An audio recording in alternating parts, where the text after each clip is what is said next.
Assalamualaikum warahmatullahi wabarakatuh. Perkenalkan, nama saya Herlinda SPD, calon guru penggerak angkatan 7 dari SD Negeri Pagumengan Mas, Kabupaten Pekalongan. Izinkan pada kesempatan ini saya untuk memaparkan kegiatan aksi nyata modul 1.4 Budaya Positif.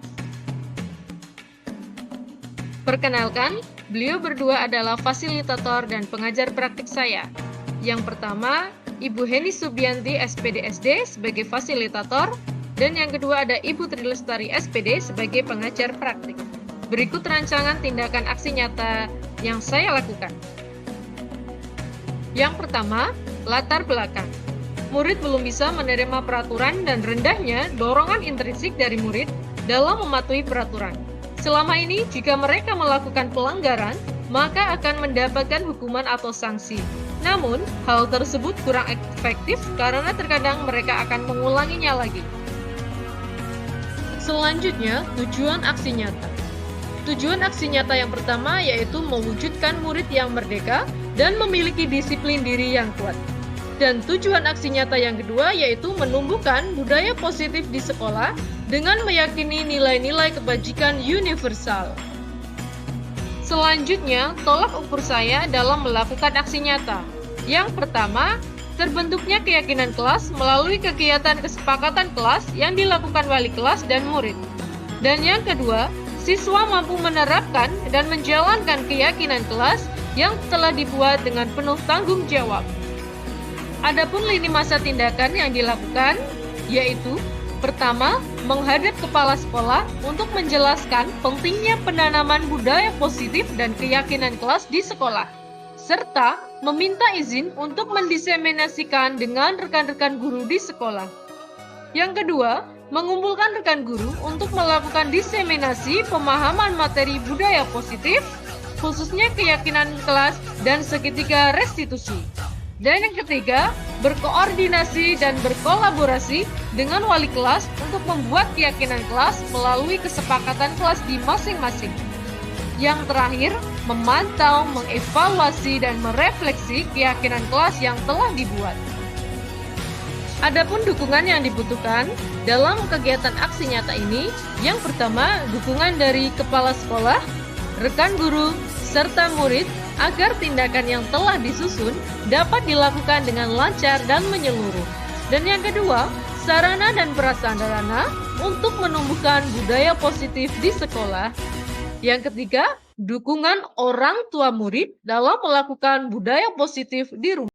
Berikut merupakan kegiatan aksi nyata diseminasi pemahaman dan penerapan budaya positif di sekolah.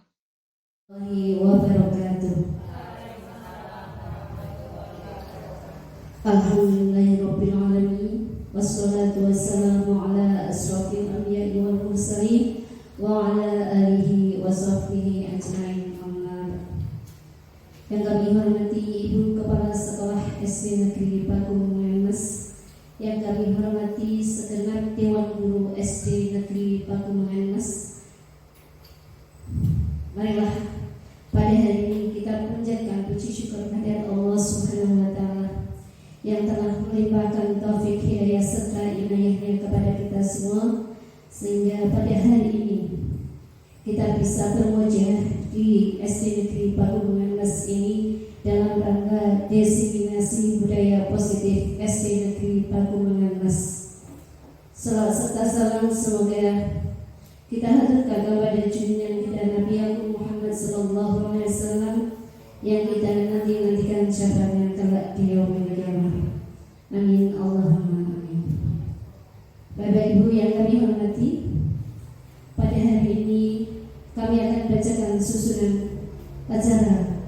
Yang pertama yaitu pembukaan, acara kedua sambutan dari Kepala Sekolah SD Negeri Pagumengan Mas, acara yang ketiga yaitu diseminasi budaya positif SD Negeri Pagumengan Mas yang akan disampaikan Pak Ilya Mulyanti dan Ibu Herlinda. Baiklah, untuk memulai acara hari ini kita buka dengan bacaan basmalah bersama-sama. Bismillahirrahmanirrahim. Terima kasih. Acara selanjutnya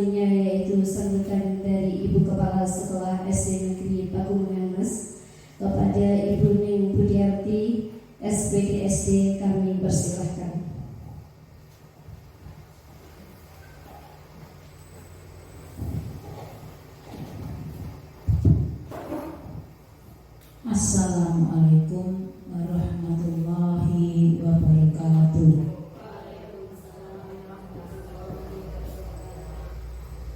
Alhamdulillah wa kafa wassalatu wassalamu ala rasulillah wa man ihtada amma ba'd. Ada yang saya hormati Bapak Ibu Dewan Guru SD Negeri Pakumanas. Puji syukur alhamdulillah pada siang hari ini kita bisa berkumpul dalam rangka kegiatan diseminasi budaya positif tanpa ada hal yang merintah.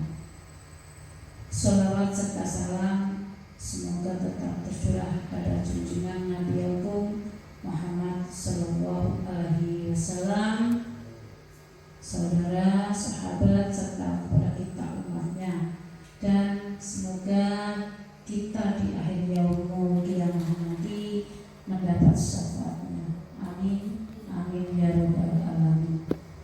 Bapak Ibu Dewan Guru yang saya hormati, panjenengan mesti tanda tanya apa sih kuwi diseminasi. Saya sendiri ya juga meraba-raba gitu. Karena apa? Kemarin ketika Pak Ila dan Bu Harinda itu matur, lalu kegiatan sosialisasi dengan bunyi itu seperti itu. Loh ternyata spanduknya ini diseminasi budaya positif. Itu saya tanya tadi, Pak, ini kegiatannya jenenge apa? Pak WA guru-guru, Pak dibubarke. Kan kalau bubarke bocah tidak boleh asal bubar, tapi jenengnya harus diberi penjelasan. Karena apa? Belum waktunya pulang. Nah, makanya harus ada alasan yang disampaikan kepada anak, dan nanti anak bisa menjawab bila di rumah ditanya orang tua. Loh kok yang wis bali itu, ya? Kegiatan diseminasi positif, budaya positif ini menurut pengertian Buning itu adalah merupakan kegiatan pengimplementasian dari budaya positif yang ada di lingkungan sekolah. Begitu Pak Ila? Oh iya. Berarti kegiatan ini harus diikuti oleh semua warga sekolah, termasuk Buning sebagai kepala sekolah, penjenengan, dan harusnya siswa dilibatkan tidak ini Pak Ila. Karena di situ tertulis warga sekolah, berarti tenaga pendidikan juga bisa diikutkan ya Pak ya. Kita harus ikut, makanya Pak Ila dan Bu Harinda minta waktu. Kemarin Buning minta jangan mengganggu proses pembelajaran. Tak pikir-pikir butuh waktu berapa jam. Akhirnya si mau nyewa takol bubarki jam 11, kita mulai jam 11. Kenapa? Kalau kita di sini murid kita biarkan, kita takut menjelang kelas gelap, ada yang melari ke jalan raya. Itu kekhawatiran kita Buning. Sehingga kami pulangkan jam 11. Kita kembali untuk diseminasi budaya positif.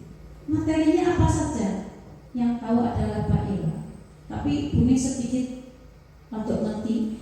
Salah satu adalah tentang disiplin, budaya disiplin positif. Begitu Pak Ila. Nah ini ada juga di situ hukuman, penghargaan, gitu ya materinya ya. Nah nanti lebih lanjut akan disampaikan oleh calon guru penggerak. Ini merupakan kegiatan calon guru penggerak, pelatihan calon guru penggerak, modul 1.4. Ini kegiatan ya, jadi kan kalau kegiatan ini calon guru penggerak yo jam 2 begitu guru. Nah, makanya jangan Pak Ila kalau boleh tidak jam 12 sih isi mantel ya masih kerja tugas. Nah, disitulah betapa tugas mereka itu sangat berat. Termasuk orang-orang hebat, orang kuat loh, mulai nanti dulu isu-isu kudu hadir ke SD, ke sekolah, pelaksanaan tupoksinya, kemudian pulang istirahat sebentar, mulai ada kegiatan kegiatan Zoom dan sampai pada mengerjakan tugas, sampai ngupload tugas. Ya Allah, luar biasa. Ya mudah-mudahan Pak Ila dan Bu Helinda itu bisa melaksanakan tugasnya dengan baik dan juga kesehatannya itu utama, kesehatan, karena tidak melihat waktu. Ini semua demi kemajuan demi kemajuan sekolah, juga demi kualitas mereka berdua. Jadi sekali lagi nanti penjenengan dibantu dengan mendengarkan materi yang akan disampaikan oleh Pak Ila dan Bu Helinda. Jadi kita nanti lebih jelas. Tujuannya adalah mengubah paradigma penjenengan. Adanya perubahan paradigma yang semula dari stimulus respon menjadi stimulus kontrol, kontrol ya. Jadi jenengan tidak hanya merespon ini sini, tapi benar ada perubahan.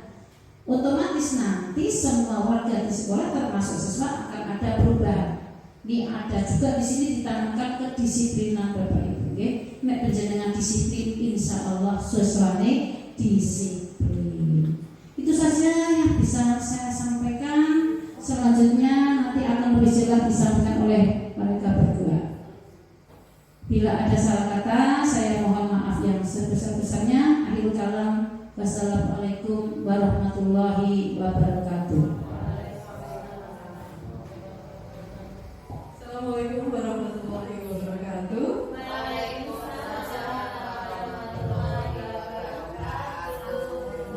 Selamat siang Bapak Guru Ibu. Di sini saya melanjutkan materi dari Bapak Ila tadi ya. Untuk selanjutnya aja Pak, langsung mau. Saya ucapkan selamat datang untuk Bapak Guru Hebat di SD Negeri Pakungan Mas. Dari kegiatan ini mari kita belajar bersama, berkolaborasi, saling mendukung demi mewujudkan disiplin positif di sekolah kita tercinta. Dilanjut Pak. Dalam kegiatan ini sebenarnya konsep utamanya ada beberapa materi yang harus kita sampaikan, yaitu yang pertama ada perubahan paradigma belajar, disiplin positif, motivasi perilaku manusia, kemudian ada kebutuhan dasar manusia, selanjutnya ada posisi kontrol, ada keyakinan kelas dan segitiga restitusi. Untuk yang materi sudah disampaikan Pak Ila tadi ada kebutuhan dasar manusia dan 5 posisi kontrol. Dan itu untuk materi calon guru penggerak pada session ini menurut saya adalah materi-materi yang sangat menyentil untuk saya sendiri sebagai seorang guru. Karena apa? Pada materi ini ada beberapa yang selalu kita lakukan dalam kegiatan pembelajaran, namun kita tidak menyadarinya bahwa kegiatan itu, apa yang kita lakukan pada murid itu ternyata memberikan dampak panjang untuk murid. Ya, salah satunya Nah, untuk perubahan paradigma belajar ini, jadi seorang guru itu kita pembelajaran dengan paradigma baru dirancang berdasarkan prinsip pembelajaran yang berdiferensiasi, sehingga setiap siswa belajar sesuai dengan kebutuhan dari tahap perkembangannya untuk mewujudkan profil pelajar Pancasila. Jadi sekarang itu pembelajaran kita itu sebenarnya harusnya menerapkan berdiferensiasi ya, namun pelaksanaannya di lapangan kita semua juga masih dalam awal-awal. Sebenarnya pembelajaran diferensiasi itu apa sih? Nah, untuk materi yang kedua yaitu disiplin positif. Di sini disiplin positif dalam budaya kita, makna kata disiplin dimaknai menjadi sesuatu yang dilakukan seseorang pada orang lain untuk mendapatkan kepatuhan. Kita cenderung menghubungkan kata disiplin dengan ketidaknyamanan. Ya, saya sendiri merasakan itu. Sebagai pendidik, tujuan kita adalah menciptakan anak-anak yang memiliki disiplin dari diri, sehingga mereka berperilaku dengan mengacu pada nilai-nilai kebajikan universal dan memiliki motivasi intrinsik bukan ekstrinsik. Disiplin positif merupakan salah satu cara penerapan disiplin yang menumbuhkan kesadaran serta memberdayakan untuk melakukan sesuatu tanpa sogokan, terus kemudian ancaman maupun hukuman. Jadi disiplin positif ini Bapak Ibu sebaiknya yang harus kita terapkan di sekolah, di mana disiplin positif ini harusnya kita terapkan tanpa ancaman, sogokan maupun hukuman. Disiplin positif itu dilatar belakangi oleh yaitu motivasi perilaku manusia, di mana motivasi perilaku manusia ini, motivasi merupakan dorongan yang timbul pada diri seseorang secara sadar atau tidak sadar untuk melakukan sesuatu tindakan dengan tujuan tertentu. Kemudian apa sih yang mendasari seseorang atau anak untuk melakukan sesuatu? Contohnya, untuk menghindari ketidaknyamanan dan hukuman. Murid melakukan disiplin diri karena ia takut dihukum. Itu yang sering kita jumpai seperti itu. Jadi belum ada dorongan dari diri mereka atau dorongan intrinsik, ya. Mereka lebih cenderung patuh kepada seorang guru atau orang tuanya atau orang yang lebih tua pun itu karena apa? Itu karena belum memiliki unsur intrinsik, ya. Kemudian yang kedua, mendapatkan imbalan atau penghargaan dari orang lain. Murid melakukan disiplin diri karena ia ingin mendapatkan imbalan. Itu merupakan motivasi ekstrinsik. Jadi Bapak Ibu, yang saya ketahui dari materi ini yaitu hal baru yang saya lakukan adalah dulu selama saya mengajar sendiri, saya selalu menerapkan yaitu pemberian hadiah atau imbalan kepada anak. Tapi ternyata itu salah. Salah jika dilakukan secara jangka panjang dan berkelanjutan. Karena apa Bapak Ibu Guru? Itu ternyata mematikan kreativitas siswa dan menjadikan anak itu ketergantungan. Jadi sebenarnya hukuman, penghargaan itu bukanlah cara yang tepat untuk mendisiplinkan anak. Ya, termasuk hukuman itu akan memberikan jangka panjang terutama dalam psikisnya. Ada suatu ancaman, denda dan lain-lain yang akan timbul dalam jangka panjang. Kalau untuk penghargaan, saya sendiri sudah melaksanakannya di kelas dan itu memang menimbulkan banyak sesuatu hal yang tidak baik ternyata. Kecuali jika penghargaan itu hanya saya berikan sekali saja misal untuk momen apa, tapi tidak dilaksanakan secara keberkelanjutan. Jadi anak itu tidak akan bergantung. Saya mau belajar kalau saya mau dikasih hadiah sama Bu Linda, misalnya gitu. Tapi kalau jadinya itu menjadikan sesuatu tuh anak itu motivasinya itu dia bukan dari diri sendiri, tapi dari ekstrinsik. Kemudian yang ketiga yaitu menghargai nilai-nilai kebajikan diri sendiri.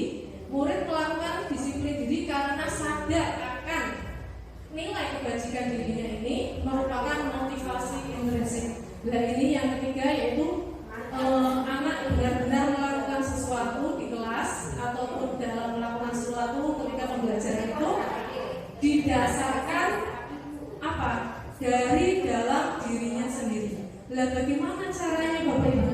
Lanjut. Lah konsep disiplin dengan identitas gagal. Sebagai seorang guru kita harus bisa mengerti ini. Yang pertama, konsep disiplin dengan identitas gagal itu terdiri dari hukuman dan penghargaan. Jadi hukuman itu dapat menimbulkan hukuman itu dapat menyakitkan, tidak nyaman, murid takut, gurunya galakan kok gue, mesti sibuk ya, pemimpin galakan ya. Dilanjut, sifatnya memaksa, terus murid menyembunyikan kesalahan. Kebanyakan kalau kita terlalu keras itu murid malah jadi tidak jujur gitu ya. Selanjutnya murid menjadi rendah diri, dia tidak percaya diri. Kalau penghargaan itu tidak efektif, terus merupakan merusak hubungan. Ya kalau misal kok anak yang berprestasi yang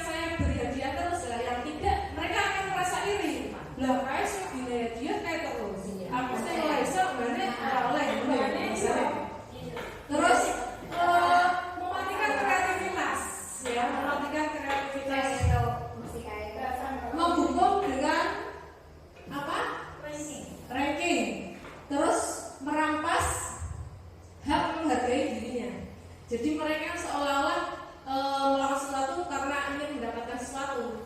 Jadi mereka tidak dari dirinya gitu. Nah, konsep disiplin yang harus kita terapkan sebagai seorang guru di kelas yaitu konsep disiplin dengan identitas sukses, yaitu terdiri dari dua, konsekuensi dan restitusi. Ya, penghargaan itu menjadi sebuah konsekuensi atau restitusi.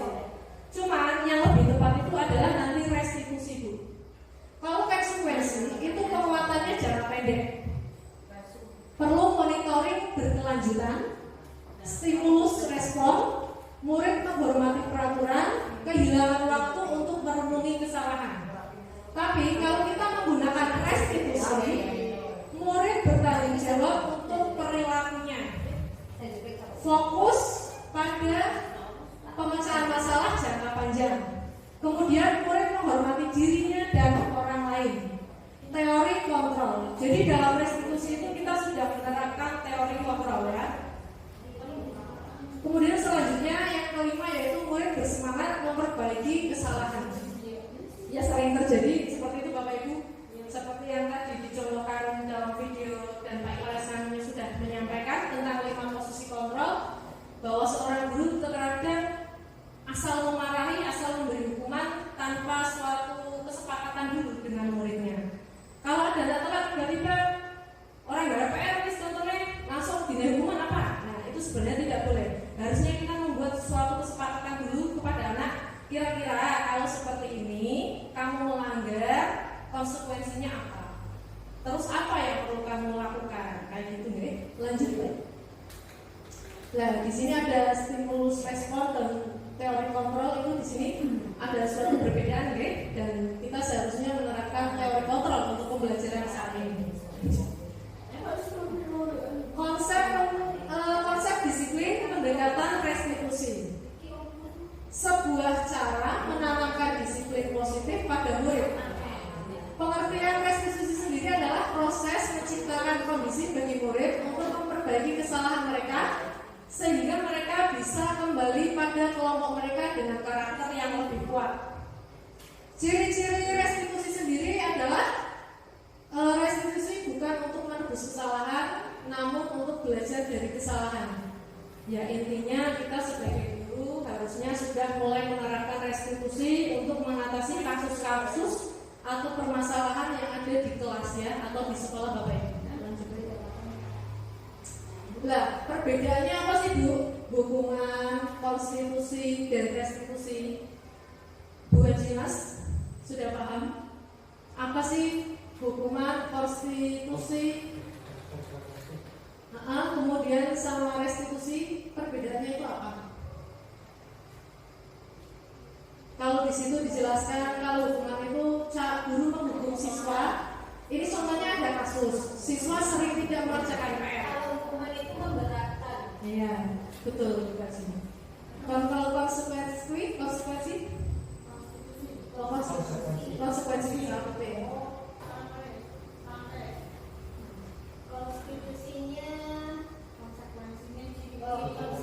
Konsekuensinya bersama anak-anak sih diambil jalan hukuman yang terbaik. Seandainya ada pelanggaran, kesepakatan dulu nanti seandainya ada pelanggaran bisa ditindaklanjuti.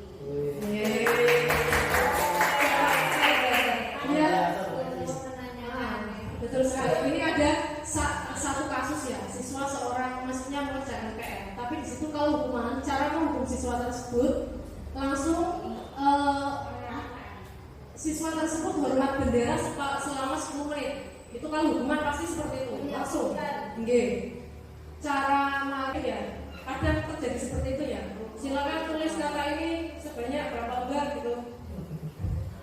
Guru tegas dan menghormati peraturan. Kemudian kalau restitusi itu guru menanyakan keyakinan kelas dan membantu siswa menyelesaikan masalahnya. Kalau restitusi itu tidak langsung ditodong, tapi anak digali dulu alasannya apa, permasalahannya apa, kenapa dia tidak mengerjakan PR. Selanjutnya Pak Ibu. Nah ini refleksi ya. Ini merupakan apa ya? Menurut saya sebagai seorang guru.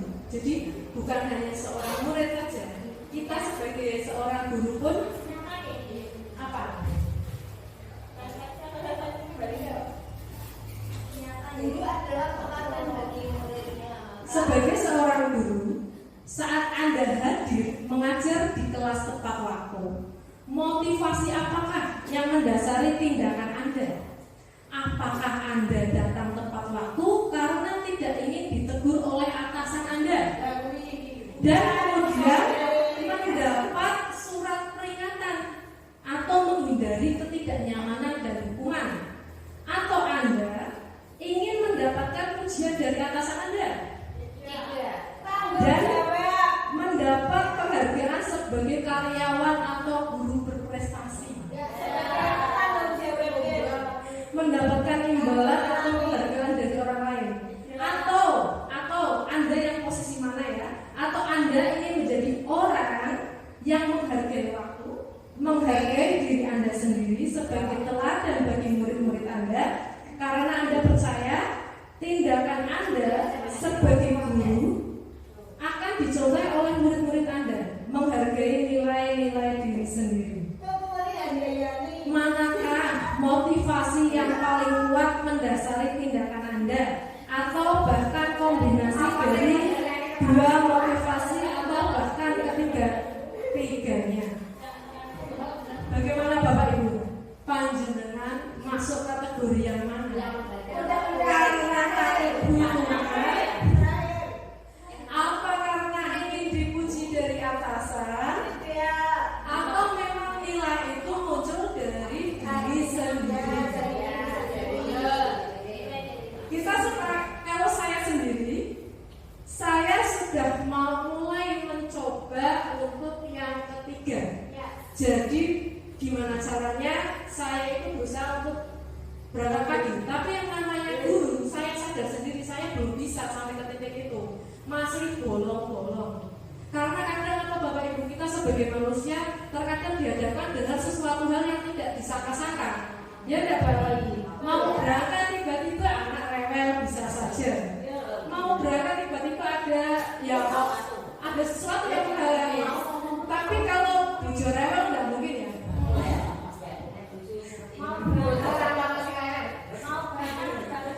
Oke, ya kita ya baik. Seharusnya berarti kita ke yang ketiga. Jadi bukan karena kita takut sama pemimpin atau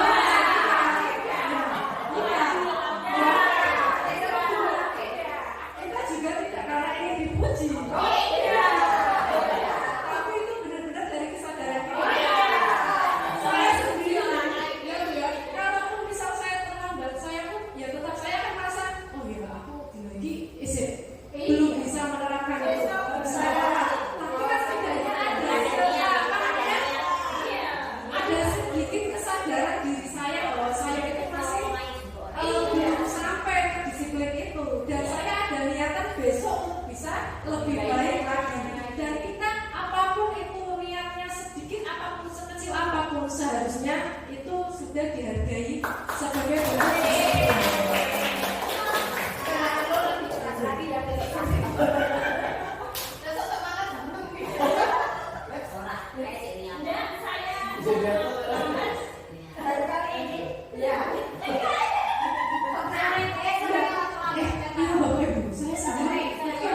sadar betul, saya dulu di SD yang lama itu saya itu merasa koyo sekolah video, makanya saya karena video. Tapi setelah di Pekmas ketemu panjenengan isi nanti dulu.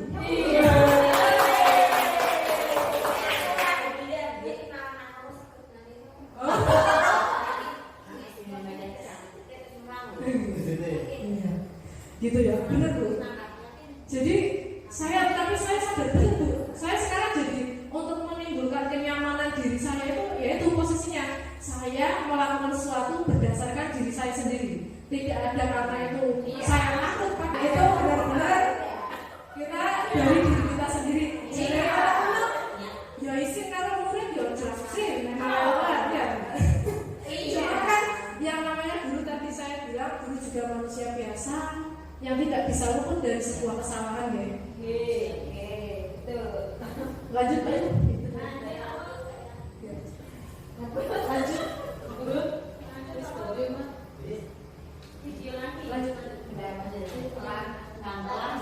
Nah ini yang program selanjutnya yaitu keyakinan kelas.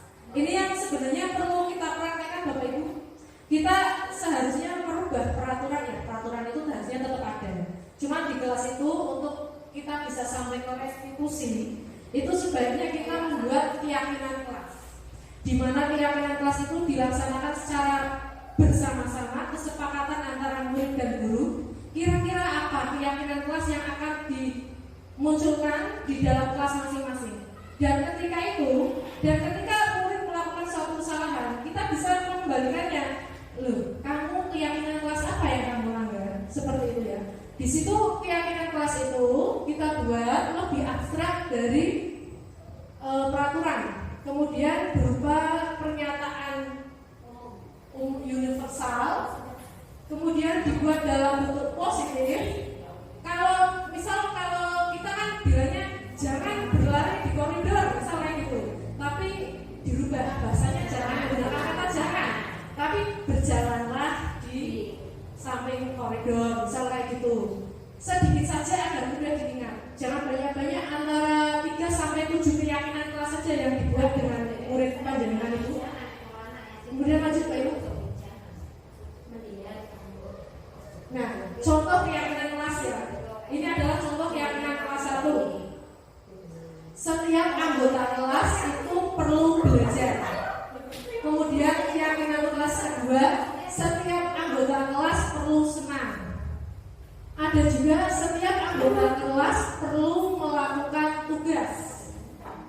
Ada juga setiap anggota kelas perlu saling menghargai. Setiap anggota kelas perlu merasa aman. Ini beberapa contoh keyakinan kelas di kelas 1 seperti itu. Jadi anak itu apa sih kaitannya ketika setiap anggota kelas perlu melakukan tugas ya. Jadi ketika ada anak yang tidak melakukan tugas, itu kita kembalikan kepada anak.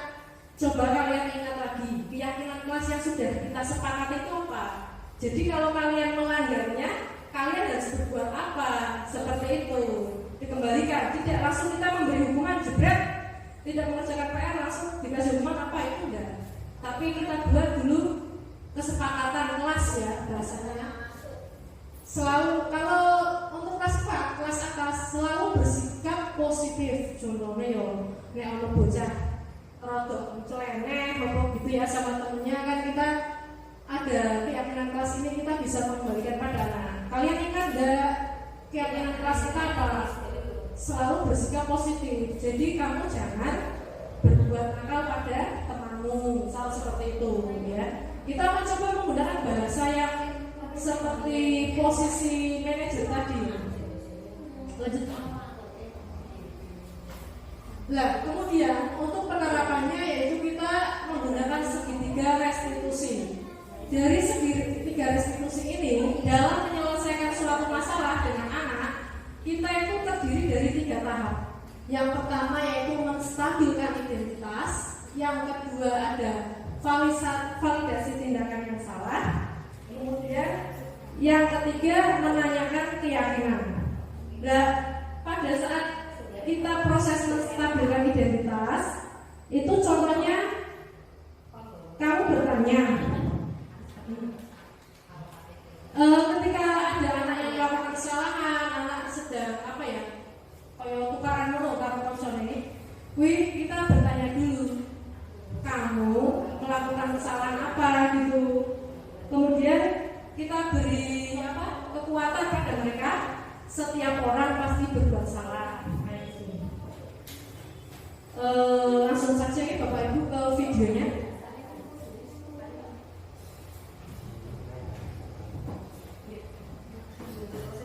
Jadi begini Bapak Ibu ya, menurut saya dari materi semua ini, habis ini yang terakhir menampilkan sebuah video bagaimana seorang guru harus menyelesaikan suatu permasalahan di kelas. Nah, nanti bisa kita saksikan bersama-sama.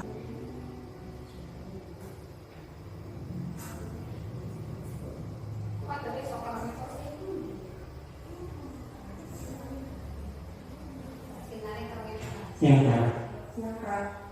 Sudah lama ya ketemu Sarah? Kenapa hari ini? Kesel Pak, udah. Maka aku udah tahu Pak. Ya aku marah Pak. Aku udah tahu Pak. Oh begitu. Ya pasti kamu marah besar. Maka juga karena apabila ada yang mengubah, kemudian pada saat itu kamu akan melakukan apa?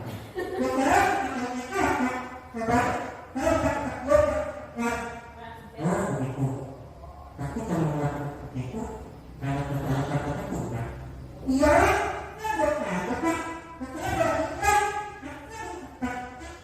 Ya, nah, mempertahankan kakaknya itu sesuatu yang penting loh. Walaupun kalau tidak tidak anak, hanya yang bukan. Iya Pak.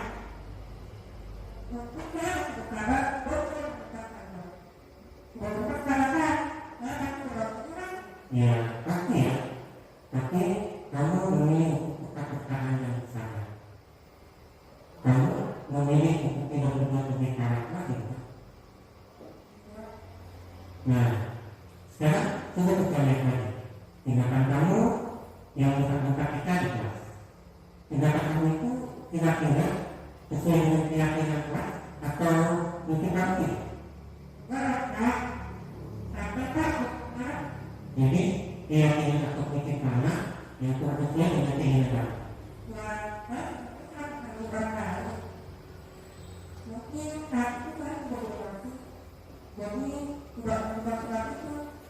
Kamu meyakini tidak? Mengkaji orang itu penting buat kamu. Iya, ini kita harus tahu bukan. Namun ada juga keyakinan yang kita sepakati yang perlu kita jalankan. Apabila kita sedang marah, kan?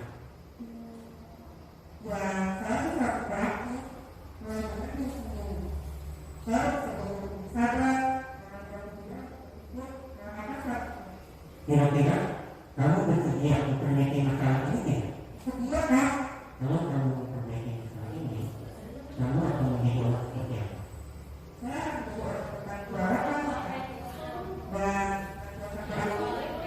Ya, menurut kamu bagaimana rasanya menjadi orang seperti itu? Baiklah kalau begitu. Yuk kita pikirkan bagaimana memperbaiki masalah ini.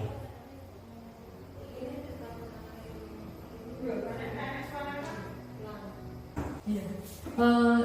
Itu apa namanya, materi terakhir yaitu tentang tahapan segitiga restitusi, di mana seharusnya kita sebagai seorang guru dalam menyelesaikan masalah atau kasus-kasus di kelas itu kita harusnya menerapkan kita sebagai posisi manajer, di mana di situ kita memberikan keleluasaan kepada siswa untuk merdeka belajar ya Pak.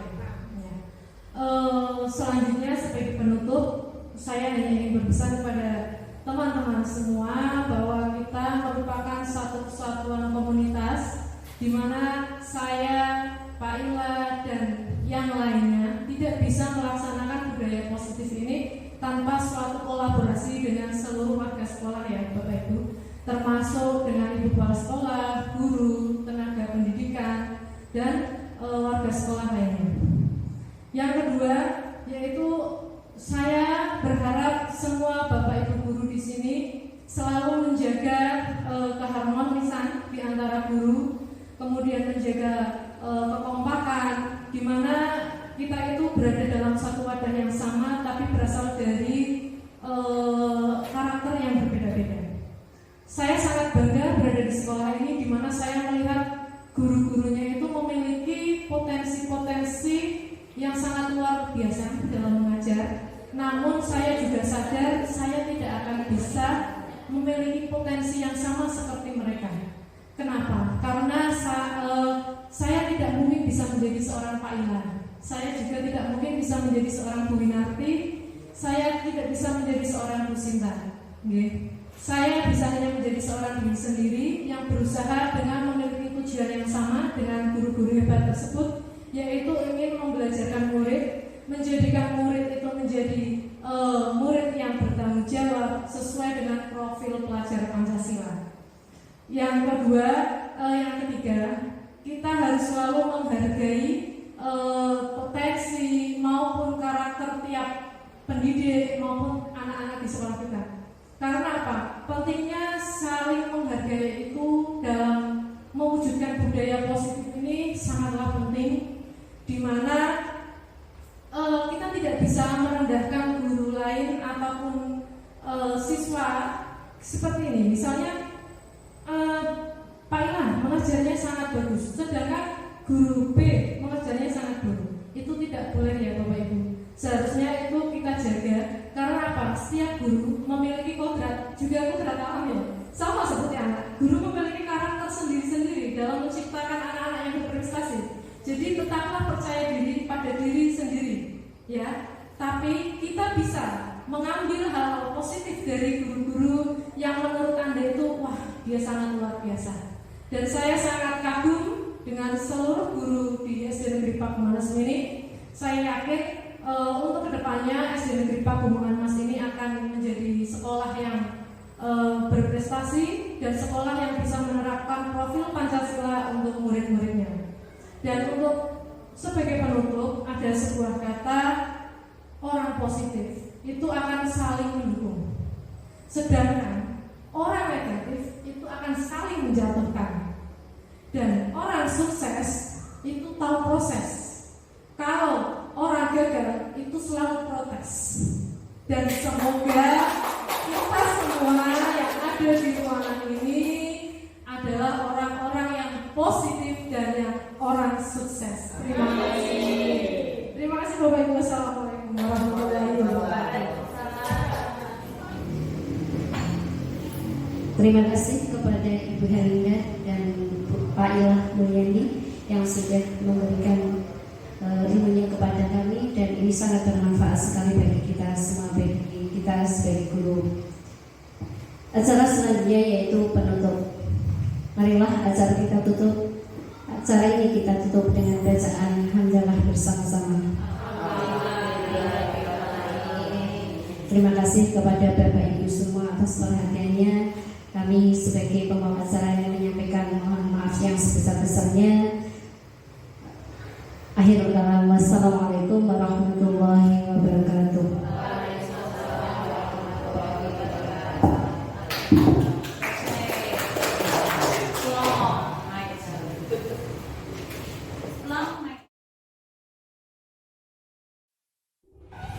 Selamat pagi anak-anak.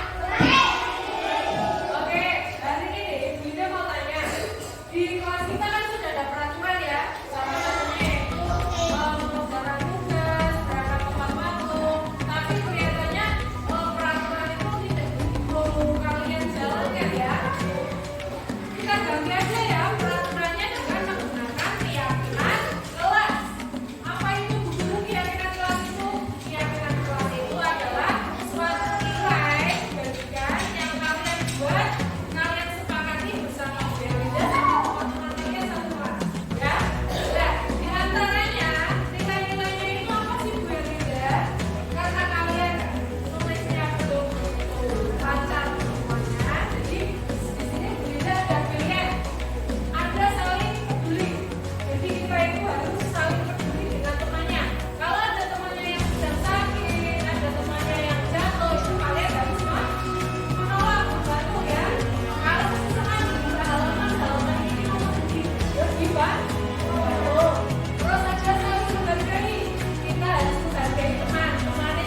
dalam kegiatan refleksi, perasaan saya setelah melaksanakan aksi nyata ini, saya menjadi lebih bersemangat untuk melakukan sebuah proses perubahan ke arah yang lebih baik lagi, terutama menerapkan budaya positif di SD Negeri Pagumangan Mas. Satu hal yang paling utama untuk mendukung terwujudnya budaya positif tersebut adalah dimulai dari diri saya untuk menerapkan budaya positif dengan dorongan intrinsik dari diri saya sendiri.